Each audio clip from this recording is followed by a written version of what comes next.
চতুর্থ এবারের নির্বাচনের পরে সাতক্ষীরার উন্নয়নের যে ইম্পর্টেন্ট কাজগুলো সেটি হচ্ছে আমাদের বিশ্ববিদ্যালয়, রেল লাইন, ইপিজেড প্রকল্প বা ইকোনমিক জোন, এইগুলোই হচ্ছে আমাদের প্রায়োরিটি। এর মধ্যে আমাদের রেল লাইন তো অলরেডি অনুমোদিত মাননীয় প্রধানমন্ত্রী দ্বারা, এবং রেল লাইনের পরবর্তী পর্যায়ে নির্মাণ কাজ করবার জন্য জননেত্রী শেখ হাসিনা আবার রেল মন্ত্রণালয় আরও একটি চিঠি দিয়েছে, আমি আগেও বলেছি। এখান থেকে আমাদের 4 লেনের যে রাস্তাটি সাতক্ষীরা থেকে সুন্দরবন, সেটির প্রকল্প পাস হয়ে গেছে, এবং আমাদের ভোমরা স্থলবন্দর থেকে স্থলবন্দর থেকে যশোর পর্যন্ত 6 লেনের একটা রাস্তা, সেটাও পাস হয়ে গেছে। এছাড়াও আমাদের নৌবন্দরটি, যেটি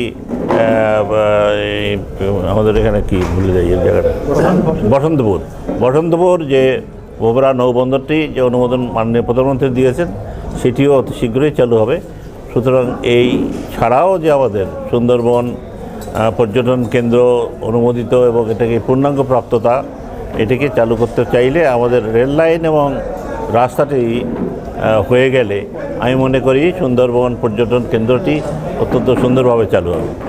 আমাদের যে জিনিসটি আমরা চাই, যে শিক্ষাক্ষেত্রে জননেত্রী শেখ হাসিনা যে পরিবর্তন আনতে চেয়েছেন, অলরেডি ডিক্লেয়ার করেছেন যে নতুন শিক্ষা পদ্ধতি চালু করে, নতুন শিক্ষা ব্যবস্থা চালু করে যে দেশের উন্নয়ন করবেন, সেই জিনিসটির দিকে আমি বিশেষ নজর দিতে চাই।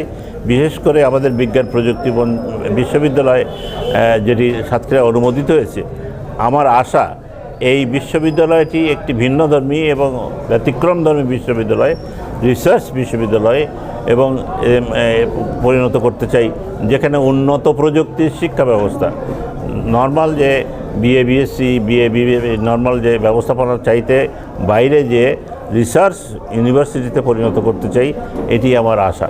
আর এটি আমি প্রপোজ করব এবং আমি চেষ্টা করব যাতে করে এটি ব্যতিক্রমধর্মী বিশ্ববিদ্যালয়ে পরিণত করতে পারলে আমরা শুধু সাতক্ষীরা না, সারা দেশের জন্যে একটি উন্নত ব্যবস্থাপনা হবে বলে আমি আশা করি।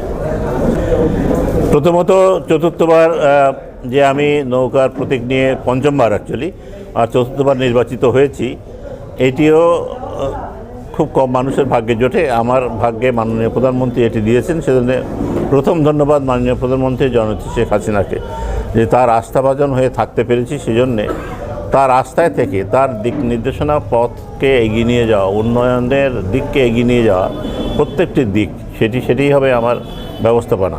যে শিক্ষাক্ষেত্রে হোক, সাহিত্যক্ষেত্রে হোক, খেলাধুলার ক্ষেত্রে হোক, ব্যবস্থাপনার ক্ষেত্রে হোক, এবং আইটি এবং যে ডিজিটাল বাংলাদেশের পরিবর্তনে আমরা স্মার্ট বাংলাদেশের রূপান্তরের প্রযুক্তিতে হোক, সেগুলোর দিক থেকে গ্রামকে শহর, আসলে গ্রামকে শহরে পরিণত করো না, গ্রামে শহরের সকল প্রযুক্তি নিয়ে আসা এবং ছেলেমেয়েদেরকে উৎসাহিত করা, সেলফ এমপ্লয়মেন্ট।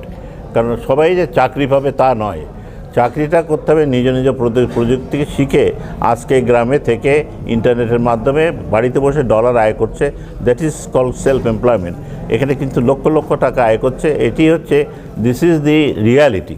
এইটাকে এগিয়ে যত দূর আমরা নিয়ে যেতে পারবো, নতুন প্রযুক্তি, চতুর্থ শিল্প বিপ্লব, সেটি হচ্ছে ইন্টারনেট অফ থিংস বা আমাদের যে শিল্প বিপ্লব আসছে, সেই শিল্প বিপ্লবে আমাদেরকে অংশগ্রহণ করতে হলে আমাদের আইটি, আমাদের ইনফরমেশন টেকনোলজি, আমাদের ডেটা ম্যানেজমেন্ট ইত্যাদি টেকনোলজির ক্ষেত্রে আমাদেরকে এগিয়ে যেতে হবে। সেখানে আমরা যদি এগিয়ে যেতে চাই, তাহলে আমাদের শিক্ষাক্ষেত্রে পরিবর্তন আসতে হবে। আমি আজ সকালেই আমার স্কুলে ছাত্রছাত্রীদের উদ্দেশ্যে বলছিলাম যে শিক্ষকদের মধ্যে আমরা যদি পরিবর্তন না আনতে পারি, শিক্ষকদের যদি শেখাতে না পারি, তাহলে কিন্তু আমরা যতই বলি না, কিন্তু ছাত্র কিন্তু শিক্ষা পাবে না। সুতরাং এই প্রযুক্তি যতই যা বলি না কেন, আমাদের দেশ যদি আগামীতে স্মার্ট টেকনোলজিতে বা স্মার্ট বাংলাদেশে তৈরি করতে হয়, তাহলে শিক্ষাক্ষেত্রে পরিবর্তন তো আনতেই হবে। এর সাথে সাথে